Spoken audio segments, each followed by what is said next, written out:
Hello everyone, I'm Willie. Hello everyone, I'm Willie, I'm Leo's partner, and as he documents his journey and talks to you about his changes and how that affects him, I'm going to be documenting alongside him, talking about how the changes affect me. Often we don't talk about how the dynamic changes in relationships when people are transitioning. There is a fear to talk about it because you want to affirm the person as much as you can without essentially overstepping and over talking. And so me and Leo, we have quite a open dialogue, but there are some things that, you know, we've clashed and just normal relationship stuff. Essentially agree that it would be quite handy to have something like this going on because I personally haven't seen much of it. I do see, by the way, just to be very clear before I get cancelled, I absolutely do recognise that there's a lot of representation for trans and cis people dating, trans people dating and so forth. The train, we live by a train station. It is hot. One thing that I haven't actually been able to really find is much information about what you can do during the transition as opposed to looking back and going, what could I have done better? And so I'm going to be talking about the experiences that I'm feeling right now, and hopefully someone's going to look at this one day and be like, oh, okay, it was week one and their partner felt this way, maybe I feel this way, and it's completely valid. Leo is 1 week on 10. It's crazy, his voice has dropped like on day 4. He went from like, hey baby, to hey baby, and I was like Leo's voice dropped quite quickly. 3, 2, 1. Oh, hello. I think one of the reasons why I noticed, as well as sort of like we live together, we're around each other, we've been together for 2 years, it's Leo's voice has always been quite high. Naturally, it'd be like, hey baby. I personally can't even do it. It's not comfortable for my own register.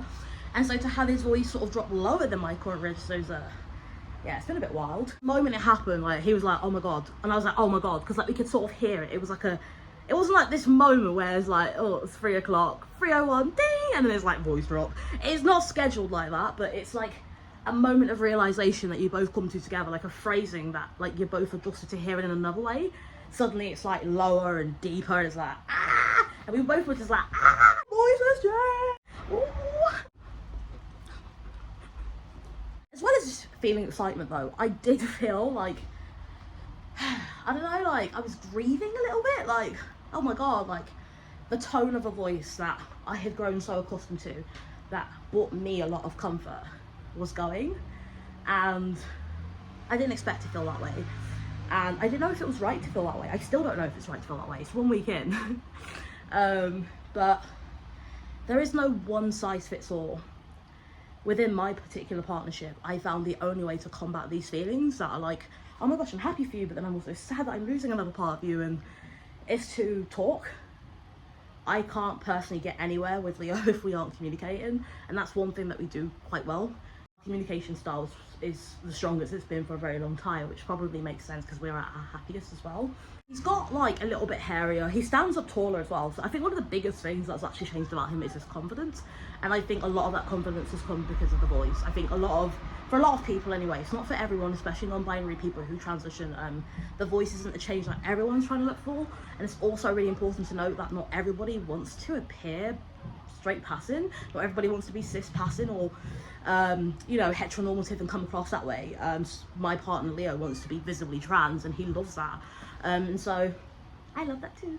But yeah, it's 1 week, things have changed, it's a bit, you know, it's like, oh my god, this person that I've grown to know, love, whatever, for 2 years is suddenly changing. Very clear, Leo has actually socially transitioned for like a while before, so I've used he, they pronouns for Leo for a very long time, but I met Leo dead name era, and so there's been like a lot of growth in a very short period of time.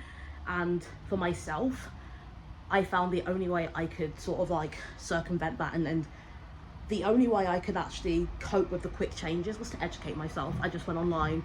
Between me and Leo, I probably know more about like statistics and like health things and like names and all that stuff, because I'm like the research, and Leo processes information a little bit differently, so I tend to read it, divulge it, and then pass it along in a way that's more manageable for him, because a lot of things out there are really confusing at this time. But yeah, it's 1 week on tea and he's thriving. I'm thriving. We've had a little bit of difficulties In terms of identity, you know, I've always been truly more mask out of the both of us, and he is going to appear more masked to the rest of the world. And I was like, oh my god, are we gonna come across like a straight couple? Like, it changes a lot of things. And so it's really important to know that when your partner's transitioning, you are also transitioning to meet that need.